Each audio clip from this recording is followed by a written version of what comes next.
வணக்கம். உங்களோட வாழ்க்கையில் உங்கள் தகுதிக்கு மீறி நீங்கள் ஆசைப்படுறீங்க அப்படின்னா அது தப்பே கிடையாதுங்க.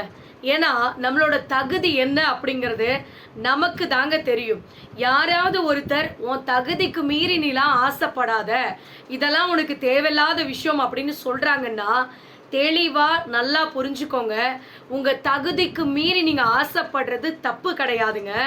ஆனால் நம்ம சக்திக்கு மீறி நாம் உழைக்கணுங்க.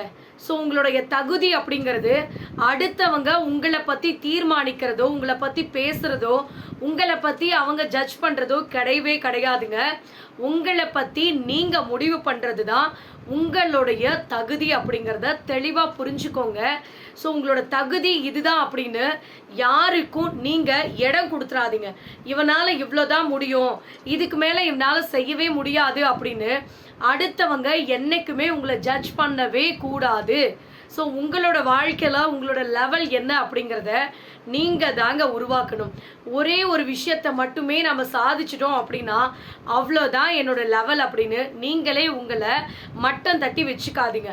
இன்றைக்கி ஒரு விஷயத்தை அச்சீவ் பண்ணியிருக்கீங்க அப்படின்னா நாளைக்கு உங்களுடைய அச்சீவ்மெண்ட்டை நீங்களே பிரேக் பண்ணணுங்க. அதுதான் உங்களுடைய தகுதி. ஸோ அடுத்தவங்க கூட உங்களை கம்பேர் பண்ணி அப்பாடா அவன் இவ்வளோதான் வாழ்க்கையில் உயர்ந்திருக்கான், நாம் இதுக்கு மேலே உயர்ந்துட்டோம் போதும் அப்படின்னு என்றைக்குமே முடிவு பண்ணிக்காதீங்க. ஸோ உங்களை நீங்கள் என்னைக்கு பிரேக் பண்ணி வாழ்க்கையில் முன்னேறிட்டு போய்கிட்டே இருக்கீங்களோ அன்னைக்கு உங்களுடைய தகுதி பல மடங்காக உயர்ந்துக்கிட்டே இருக்கும். ஸோ அதை நல்லா முடிவு பண்ணிக்கோங்க. என்றைக்குமே எதிர்காலம் அப்படிங்கிறது முக்காலத்தில் ஒன்றுலாம் கிடையவே கிடையாதுங்க. உங்களை யாரெல்லாம் ஏளனமாக பேசினாங்களோ, யாரெல்லாம் ஒதுக்கி வச்சாங்களோ, அசிங்கப்படுத்தினாங்களோ அவங்க முன்னால் நீங்கள் யாருங்கிறத ப்ரூஃப் பண்ணுறதுக்கான ஒரு அழகான வாய்ப்பை இந்த காலம் உங்களுக்கு உருவாக்கி கொடுத்துருக்குதுங்க. அந்த ஆப்பர்ச்சுனிட்டி தான் உங்களுக்கான எதிர்காலம். ஸோ உங்களுடைய எதிர்காலத்தை நல்லா பயன்படுத்திக்கோங்க. நீங்கள் யார் அப்படிங்கிறத அடுத்தவங்களுக்கு ப்ரூஃப் பண்ணுறதுக்கான ஒரு மிகப்பெரிய வாய்ப்பு தான் உங்களுடைய எதிர்காலம். ஸோ அதை கரெக்டாக பயன்படுத்தி அடுத்தவங்களுக்கு நீங்கள் யார் அப்படிங்கிறத தெளிவாக நிரூபித்து காட்டுங்க. தன்னுடைய வாழ்க்கை இருண்டு போச்சு, வாழ்க்கையே முடிஞ்சு போச்சு அப்படின்னு நினச்சிருந்தா கம்பளி பூச்சி இருக்குது பார்த்தீங்களா, இந்த கம்பளி பூச்சி என்றைக்குமே பட்டாம்பூச்சியாக மாறி இருக்கவே முடியாதுங்க. ஸோ நல்லா கவனிச்சுக்கோங்க. வாழ்க்கையே முடிஞ்சு போச்சு அப்படின்னு ஒன்றுமே கிடையாதுங்க. பூனை கண்ணை மூடிக்கிட்டா உலகமே இருண்டு போச்சு அப்படின்னு சொல்லுவாங்க. ஸோ அப்படின்னு பூனை நினச்சிக்குமா, அதே மாதிரி உங்களோட வாழ்க்கையில் நீங்கள் சில விஷயங்களில் ஏதாவது ஒரு சின்ன பிரச்சனையில் சிக்கிக்கிட்டீங்க அப்படின்னா அவ்வளோதான்பா நம்மளோட வாழ்க்கையே முடிஞ்சு போச்சு அப்படின்னு என்றைக்குமே நினச்சிக்காதீங்க. வாழ்க்கை முடியலாம் கிடையாதுங்க. இன்னும் ஏகப்பட்ட விஷயங்கள் உங்களுக்காக இருக்குதுங்க. இவ்வளோதான் நம்மளோட வாழ்க்கையே கீழே உழுக போகிறோம், பள்ளத்தில் உழுக போகிறோம் அப்படின்லாம் என்றைக்குமே கிடையாதுங்க. ஸோ உங்கள் வாழ்க்கையில் நீங்கள் குனிஞ்சு பார்த்தீங்க அப்படின்னா அது பள்ளம் மாதிரி தெரியுங்க. நல்லா கவனித்து பார்த்தீங்கன்னா உங்கள் வாழ்க்கையில் அது ஒரு வளைவு தான். ஸோ எல்லாத்தையுமே கடந்து போனாதான் வாழ்க்கை சந்தோஷமாக இருக்க முடியுங்க. அதை விட்டுட்டு என்னடா இது வாழ்க்கை அப்படின்னு சோர்ந்து போய் உட்கார்ந்துட்டோம்னா நம்மளால் நிம்மதியாக ஒரு நாள் கூட அனுபவிக்கவே சந்தோஷமாக இருக்கவே முடியாதுங்க. ஞாபகம் வச்சுக்கோங்க.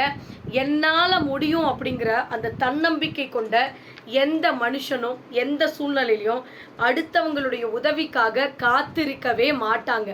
நல்லா கவனித்து பார்த்தீங்கன்னா சில பேரெல்லாம் யார் வந்தாலும் வரலனாலும் அவங்களோட வாழ்க்கையில் சில விஷயங்களை நிறுத்தவே மாட்டாங்க.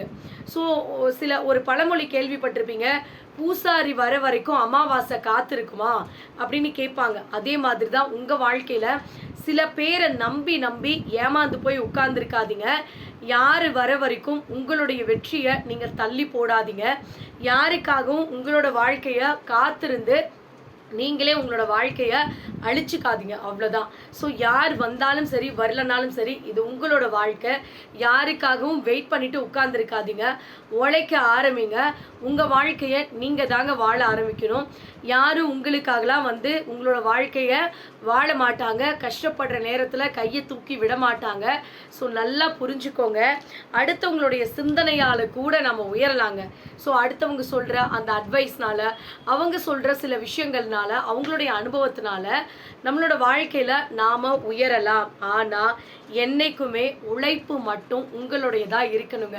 அடுத்தவங்க உழைப்பில் நம்ம உயர்ந்துடலாம் அப்படின்னு ஒரு சின்ன விஷயத்தை கூட உங்களோட வாழ்க்கையில் நினச்சி கூட பார்க்காதீங்க.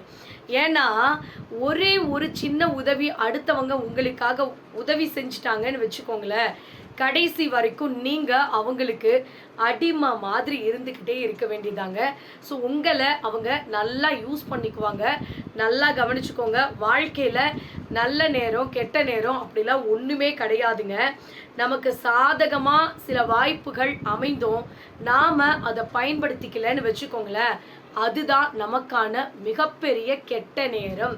ஸோ புரிஞ்சுக்கோங்க. சில பேர் என்ன பண்ணுவாங்கன்னா, சாங்கியம் சம்பிரதாயம் வாழ்க்கையில் சில விஷயங்களை நம்ம வெயிட் பண்ணி பார்த்துக்கலாம், நமக்குன்னு அதிர்ஷ்டம் வர வரைக்கும் நம்ம உட்கார்ந்துட்டு இருக்கலாம் அப்படின்னு நிறைய பேரோட வாழ்க்கையை நான் நல்லா கவனித்து பார்த்ததில்ல.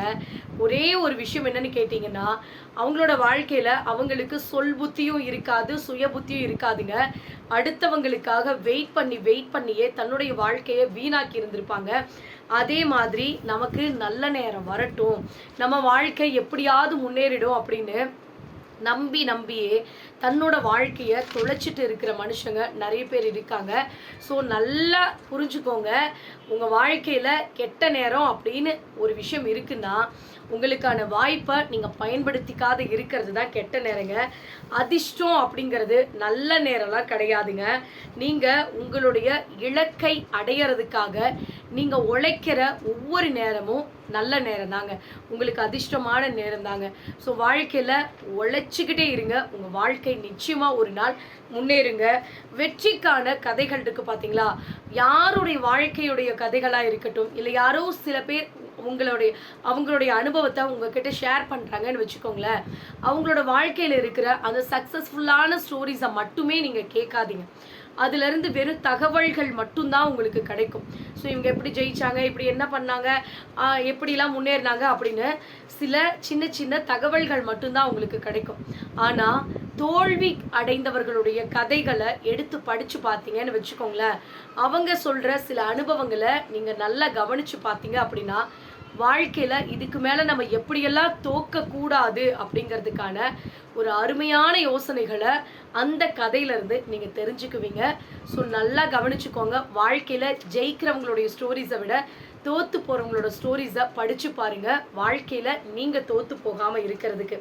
வாழ்க்கையில் நீங்கள் வேகமாக முன்னேறலையே அப்படின்னு என்றைக்குமே வருத்தப்படாதீங்க. நாம் ஒரு அடி கூட பின்வாங்காமல் கொஞ்சமாக அட்லீஸ்ட் நம்ம உயர்ந்துட்டு போகிறோமே அப்படின்னு நினச்சி சந்தோஷப்பட்டுக்கோங்க. உங்களுடைய தகுதியை தீர்மானிக்கிறது நீங்களோ அந்த ஆண்டவனோ அடுத்தவனோ கிடையாதுங்க, உங்களுடைய உழைப்பும் நேரமும் மட்டும்தாங்க. ஸோ வாழ்க்கையில் உங்களுடைய தகுதி அப்படிங்கிறது நீங்கள் உழைக்கிற, நீங்கள் வாழ்க்கையில் முன்னேற அந்த ஒரு விஷயம் தாங்க. அதை விட்டுட்டு நமக்கெல்லாம் தகுதி கிடையாது, திறமை கிடையாது அப்படின்னு நீங்களே உங்களை டீமோட்டிவேட் பண்ணிக்காதுங்க. இந்த வீடியோ பதிவு உங்களுக்கு பயனுள்ளதாக இருக்குன்னா மறக்காமல் லைக் பண்ணுங்கள், ஷேர் பண்ணுங்கள், கமெண்ட் பண்ணுங்கள், சப்ஸ்கிரைப் பண்ணுங்கள். நன்றி, வணக்கம்.